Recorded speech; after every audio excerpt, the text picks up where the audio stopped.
අදත් අපේ මේ ගැඹුරු ගවේෂණයට එකතු වෙන හැමෝම ඉතාමත් ආදරෙන් පිළිගන්නම අපි අද කතා කරන්න යන්නේ ඇත්තටම මේක ඇහෙනකොට නිකම් සයන්ස් ෆික්ෂන් චිත්‍රපටයකින් ගත්තා වගේ අතිශය මනහකල්පිත මාතෘකාවක්. ඔව් ගොඩක් දෙයට ක්වොන්ටම් ටෙලිපෝටේෂන් කිව්ව ගමනම මතක් වෙන්නේ අර චිත්‍රපටවල තියෙන දර්ශනනේ. අනිවාර්යෙන්. ඒ කියන්නේ මොකක් හරි තොරතුරක් එක තැනක ඉඳන් තවත් තැනකට යවනවා. හැබැයි ඒ ස්ථාන දෙක අතර තියෙන භෞතික අවකාශය හරහා කිසිම විදිහකින් ගමන් කරන්නේ නැතුව මේක සාමාන්‍ය තර්කණයට නම් කිසිසේත්ම ගෝචර වෙන අදහසක් නෙවෙයි. හැබැයි අද අපේ මේ සාකච්ඡාව සම්පූර්ණයෙන්ම පදනම් වෙන්නේ සැබෑ විද්‍යාත්මක යථාර්ථයක් මතයි. ඒක හුදෙක් විද්‍යා ප්‍රබන්ධයක් නෙවෙයි. හරියටම හරි. අද අපි මේ ගවේෂණයට මූලාශ්‍රය විදිහට යොදාගන්නේ ක්වොන්ටම් දුරස්ත සම්ප්‍රේෂණය. එහෙමත් නැත්නම් ටෙලිපෝටේෂන් කියන සංකල්පය හොයාගන්නේ කෙලින්ම දායක වුණු කෙනෙක්ගේ විස්තර කිරීමක්. අර සම නිපයුම් කරුවෙක් වෙන බෙල් වූටර්ස්ගේ සවිස්තරාත්මක පැහැදිලි කිරීමක් තමයි අපි අද පදනම් කරගන්නේ. බෙල් වූටර්ස්ගේ පැහැදිලි කිරීම මේකට යොදාගන්න එක ඉතාමත් වැදගත්. මොකද ඔහු මේ සංකල්පයේ න්‍යායාත්මක පසුබිම ගොඩනගන්න මූලිකම වුණු කෙනෙක් නිසා. ඉතින් අපි දන්නවා අපේ ශ්‍රාවකයන් මේ වෙද්දිත් ක්වොන්ටම් ලෝකයේ මූලික හැසිරීම් ගැන යම් අවබෝධයක් තියන අය කියලා. ඔව්. ඒ අයට අමුතුවෙන් ක්වොන්ටම් භෞතිකයේ මූලික දේවල් කියන්න ඕනේ නැහැ. සාමාන්‍ය ජීවිතයේ භෞතික වස්තුන් වැඩ කරන නිව්ටෝනියානු නීති වලට වඩා මේක සම්පූර්ණයෙන්ම වෙනස් නේ. අතිශය සූක්ෂම නීති මාලාවක් තමයි මේ ක්වොන්ටම් ක්ෂේත්‍රය ඇතුලේ ක්‍රියාත්මක වෙන්නේ. වූටර්ස් මේ ලේඛන හරහා උත්සාහ කරන්නේ අර තොරතුරක් භෞතික අවකාශයේ ජයගෙන ගමන් කරන්නේ කොහොමද කියන එක හුදු ගණිතමය සමීකරණ වලින් එහාට ගිහින් පැහැදිලි කරන්න. ඒ කියන්නේ මේක කිසිසේත්ම මායාවක් නෙවෙයි. කොහෙත්ම නෑ. මේක ක්වොන්ටම් තොරතුරු න්‍යායයේ තියෙන දවන්තම ජයග්‍රහණයක් විදිහට පෙන්වා දෙන්න පුළුවන්. ඊටම සංසුන්ව සහ තර්කානුකූලව ගොඩනගපු විද්‍යාත්මක සත්‍යයක්. මේ ක්‍රියාවලිය තේරුම් ගන්න වූටර්ස් පාවිච්චි කරන මූලිකම අවස්ථාව හරිව සිත් ගන්නාසුලුයි. දැන් අපි දන්නවා ආලෝකයේ අංශුමය ස්වභාවය ගැන, ඒ කියන්නේ ෆෝටෝන ගැන. ඔව් ආලෝකය කියන්නේ තරංගයක් විතරක් නෙවෙයි. ඒක ෆෝටෝන කියන ශක්ති පැකට් විදිහටත් ගමන් කරනවා කියන එක නවීන භෞතික විද්‍යාවේ මූලික දෙයක් නේ. ඒකයි. හැබැයි වූටර්ස් මේ ටෙලිපෝටේෂන් ක්‍රියාවලිය පැහැදිලි කරන්න විශේෂයෙන්ම තෝරගන්නේ ෆෝටෝන එක තියෙන සුවිශේෂී ගුණාංගයක්. ඒකට අපි කියනවා ද්‍රවීකරණය, එහෙමත් නැත්නම් පොලරයිසේෂන් කියලා. ෆෝටෝනයක් අභ්‍යවකාශය හරහා හරි මොකක් හරි මාධ්‍යයක් හරහා හරි යනකොට ඒකට නිශ්චිත දිශාවකට දෝලණය වෙන්න නැත්නම් හැඩ ගැහෙන්න පුළුවන්කමක් තියෙනවා. ඒ කියන්නේ ඒ ෆෝටෝනේ තියෙන ද්‍රවීකරණ තත්වය තමයි ක්වොන්ටම් තොරතුරක් විදිහට මෙතනදී නිර්වචනය කරන්නේ නේද? හරියටම හරි. මේ ද්‍රවීකරණය යොදා ගැනීම පිටිපස්සේ තියෙන විද්‍යාත්මක තර්කය හරිම ප්‍රබලයි. ඒක හරියට අර පරිගණක විද්‍යාවේ තියෙන බිට් එකක් වගේ. බිඳුව හෝ එක කියන අවස්ථා දෙක නියෝජනය කරනවා වගේ ක්වොන්ටම් ලෝකයේ මූලික තොරතුරු ඒකකයක් විදිහට මේක වැඩ කරනවා. අර පොලරයිස්ඩ් වූ කණ්ණාඩි. ඔව් ඒ උදාහරණයෙන් අතිශය සංකීර්ණ ක්වොන්ටම් පෙරීමක්. يعني ක්වොන්ටම් ෆිල්ටරින් ක්‍රියාවලියක් හරිම ලස්සනට සන්නිදර්ශනය කරනවා. දැන් අපි හිතමු දැඩි හිරු එළිය තියෙන වෙලාවක පාරේ හරි ජලාශයකේ හරි වැදිලා පරාවර්තනය වෙන ආලෝකය අපේ ඇහැට එනවා කියලා. ඒක අපිට ලොකු බාධාවක් නේ. දිලිසීමක් විදියට නැත්නම් ග්ලේර් එකක් විදියට තමයි පේන්නේ. අන්න ඒ ආලෝකයේ ඇත්තටම තිරස් හතර ද්‍රවීකරණය වෙලා තියෙන්නේ. කියන්නේ horizontal polarization එකක්. මේ තිරස් ආලෝක අංශ තමයි අර කරදරකාරී දිලිසීම ඇති කරන්නේ. ඉතින් මේ විශේෂිත පොලරයිස්ඩ් අවු කණ්ණාඩියක් දැම්මම වෙන්නේ නිකම්ම ආලෝකය අඩු වෙන එක නෙවෙයි.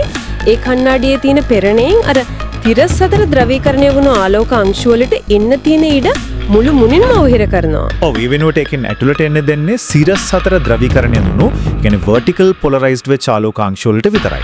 ඒ කියන්නේ අවු කණ්ණාඩිය කියන්නේ නිකම්ම කළු කරපු වීදුරුවක් නෙවෙයි. ඒක ආලෝක අංශුවල ක්වොන්ටම් තත්වය තෝරා බේරා ගන්න ක්වොන්ටම් පෙරණයක් විදිහටයි වැඩ කරන්නේ. අනිවාර්යයෙන්ම.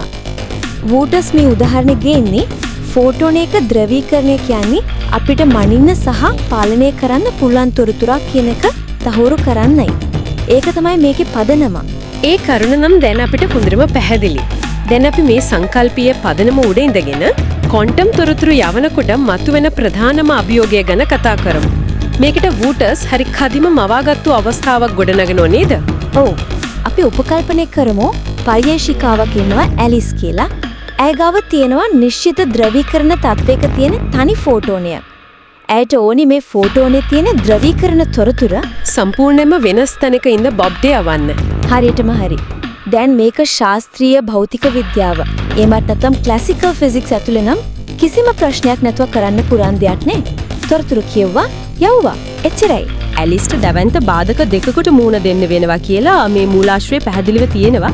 සාමාන්‍ය ලෝකයේදී අපි තොරතුරු යවන්නේ මැනීම ප්‍රකාශ කිරීම සහ පිටපත් කිරීම කියන දේවල් මත පදනම් වෙලා නේ. ඔව් නමුත් ක්වොන්ටම් තොරතුරු න්‍යාය ඇතුළේදී මේ මූලික කුළුණු දෙකම සම්පූර්ණයෙන්ම කඩාගෙන වැටෙනවා.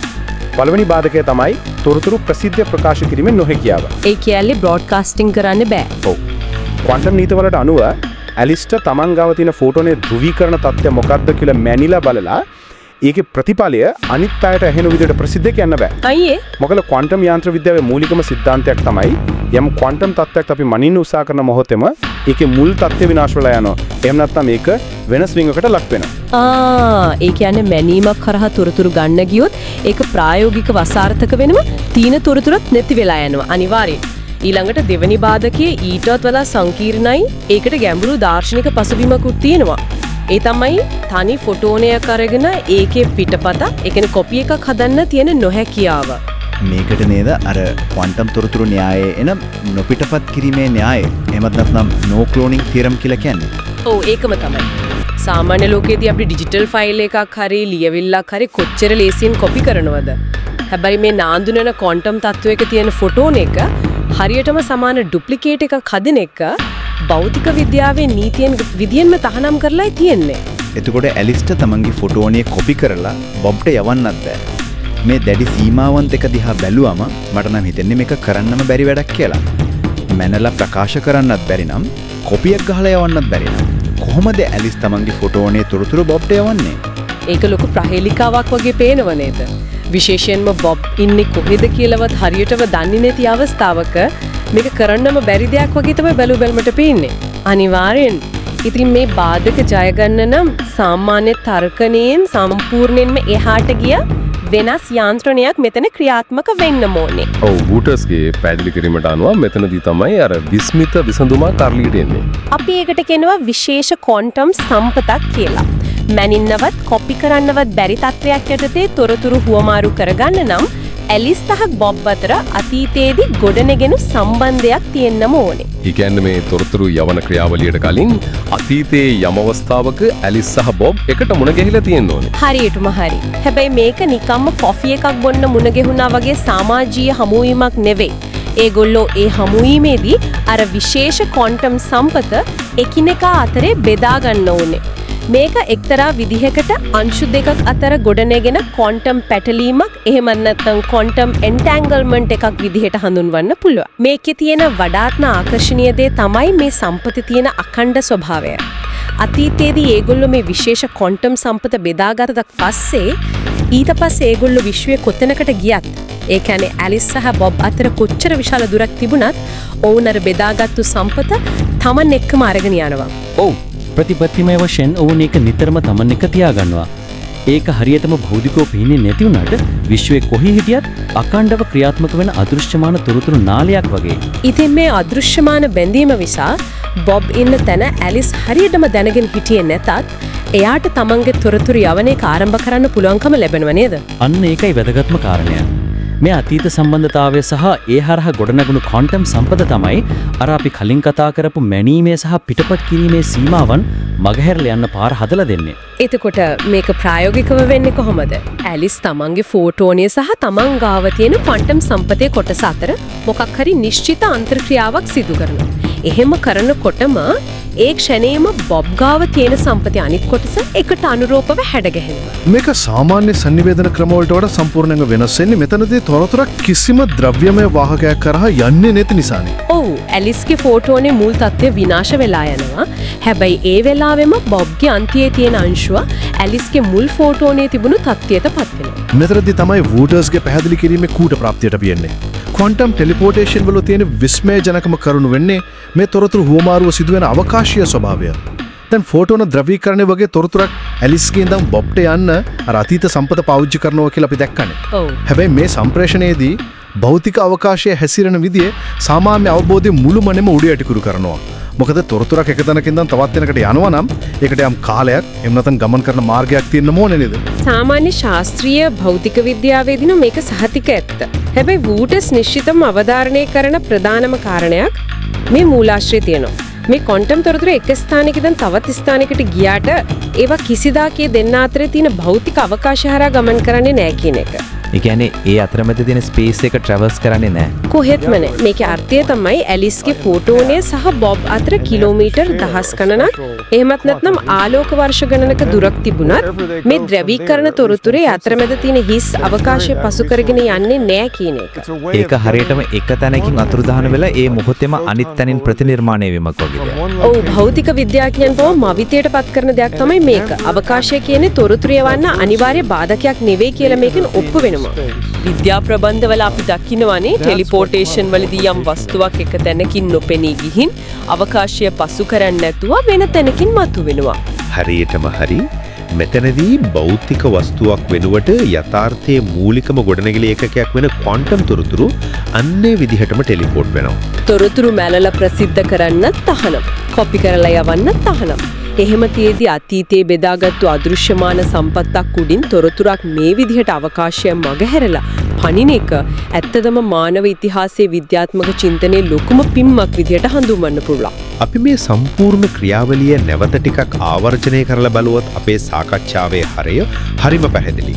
මුලින්ම අපි ෆොටෝනයක් කියන්නේ මොකක්ද කියලා හඳුනාගත්තා. ඊට පස්සේ ඒකේ තියෙන ද්‍රවීකරණය සහ ඒක අවු කණ්ණාඩි වගේ පෙරණයකින් තෝරා බේරා ගන්න විදිහ කතා කළා. ඊට පස්සේ අපි කතා කළේ ක්වොන්ටම් තොරතුරු සම්බන්ධයෙන් තියෙන දැඩි නීති දෙකක් ගැන. ඒ තමයි ප්‍රකාශ කිරීමේ සහ පිටපත් කිරීමේ තියෙන නොහැකියාව. අවසාන වශයෙන් මේ සීමාවන් නොකම අතික්‍රමණය කරලා අතීතයේදී බෙදාගත්තු විශේෂ ක්වොන්ටම් සම්පතක් හරහා අංශු දෙකක් අතර තියෙන අවකාශය කිසිසේත්ම පසු කරන්නේ නැතුව තොරතුරු යවන විශ්මයජනක ටෙලිපෝටේෂන් ක්‍රියාවලිය අපි විශ්ලේෂණය කළා. මේ ඔක්කොම දේවල් වලින් අපිට තේරෙන එකම දේ තමයි විශ්වයේ වැඩ කරන විදිහ ගැන අපේ සම්ප්‍රදායික අවබෝධය තවමත් තියෙන ගොඩක් ප්‍රාථමික මට්ටමක කියන එක. අනිවාර්යෙන්ම මේ තොරතුරු එදිනෙදා ජීවිතයට කෙලින්ම බලපාන්නේ නැති වුණාට අපේ යථාර්ථය ගැන තියෙන චිත්‍රය කොයිතරම් දුරට වෙනස් කරනවද කියලා අපිට හිතා ගන්න පුළුවන්. ඉතින් මේ අතිශය ගැඹුරු සාකච්ඡාව අවසන් කරන්න කලින් තවදුරටත් මෙනෙහි කරන්න මම පොඩි අපූරු එවැනිම තරමක් කම්පනය දරවන සිතුවිල්ලක් ඉතිරි කරන්න කැමතියි. ක්වොන්ටම් මට්ටමේදී තොරතුරු මේ විදිහට භෞතික අවකාශයේ ජයගෙන කිසිම ගමන් කිරීමකින් තොරව සම්ප්‍රේෂණ කරන්න පුළුවන් කියලා දැන් තහවුරු වෙලා තියෙනවානේ. ඔව් ඒක සත්‍යයක්. එහෙමනම් අපේ පැවැත්ම ඒ කියන්නේ මිනිස් විඥානය සහ අපේ ශරීරයේ තියෙන සමස්ත ජෛවීය සැකැස්ම හුදෙක් අතිශය සංකීර්ණ ක්වොන්ටම් තොරතුරු ජාලයක් විදිහට අපි උපකල්පනය කළොත් මොකක් වෙයිද? අනාගතයේ දවසක භෞතික ශරීරයක් විදිහට නෙවෙයි ඒ ශරීරය සහ විඥානය හැදිලා තියෙන තොරතුරු සමුදායේ අර විශේෂ ක්වොන්ටම් සම්පත හරහා වෙනත් ග්‍රහලෝකයකට හරි මන්දාකිනියකට හරි ටෙලිපෝට් කරන්න පුළුවන් වෙයිද? ඒක නම් ඇත්තටම හිතා ගන්නත් අමාරු තරම් ගැඹුරු ප්‍රශ්නයක්. අපේ ජීවත් වෙන මේ යථාර්ථයේ සැබෑ ස්වභාවය පදනම් වෙලා තියෙන්නේ ද්‍රව්‍ය මතද? එහෙමත් නැත්නම් මේ අසීමිතව විහිදිලා යන තොරතුරු මතද? මේ ගැඹුරු දාර්ශනික ප්‍රශ්නයත් එක්ක ක්වොන්ටම් ලෝකයේ අසිරිමත් බව තවදුරටත් හොයලා බලන්න මේක කදිම නිමිත්තක් වෙයි කියලා මම විශ්වාස කරනවා. අදට අපේ ගවේෂණය මෙතනින් නිමා වෙනවා. ආයුබෝවන්.